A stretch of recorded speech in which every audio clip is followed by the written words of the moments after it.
Okay, this is a slideshow presentation on Windows 7 installation and method types. This is a class project that I have to do for CIS 225. Um, my name is Vernon Johnson, and Windows 7, there are several numbers of types of installations possible. We are going to discuss the three main types of installations. Number one is the DVD boot installation. Number two is the distribution share install. And number three is the image based install. If you have one or two computers at home or a small business that has a couple of computers, the DVD boot installation can be fine, but it's the least suitable method for large volumes of computers. Um, Reason being is this requires the installer to go to each individual computer, um, stick the disk in, leave it there until it is completely installed. You have to stay there and work with the computer as it's being installed by answering certain questions. Um, it's very time consuming. The second form would be distribution share installation. It can be quite a bit faster or it can be slower depending on how fast your network speed is. It's normally on a flash drive or some other form of removable drive. This type of installation can be customized to the install to a degree, so it's a little more um, likable by people as far as installing it to your computer.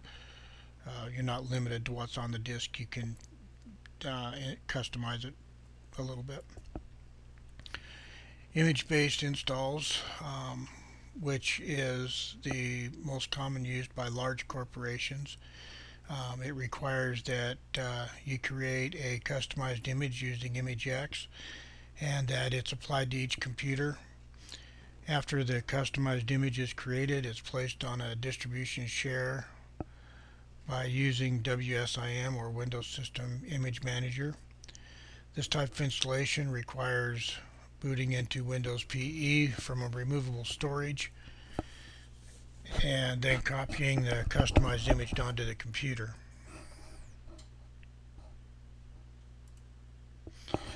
Um, the Once the image is created, this type of install is faster because the configuration is already complete. There's no configuring. It's all you're done. You just put it on it and you're done. It also has the highest level of customization. You can customize it to each individual computer, or you can customize it to each section of offices depending on what they're doing. The drawback is you may need to make several images based on the types of users. Like if you have an office where you have designers, and then you have an office where you have somebody that does sales, different types of things, then you can customize for each individual section. But it can be well worth the time spent, especially if you have a huge number of computers. The amount of time that can be saved is phenomenal. Even though there are different types of installations, most organizations choose to use the clean type of install. Um, we're talking about the installation types now, not the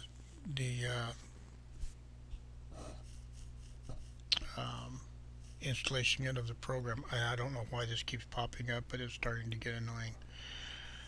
But even though the different types of installations, most organizations choose clean installation.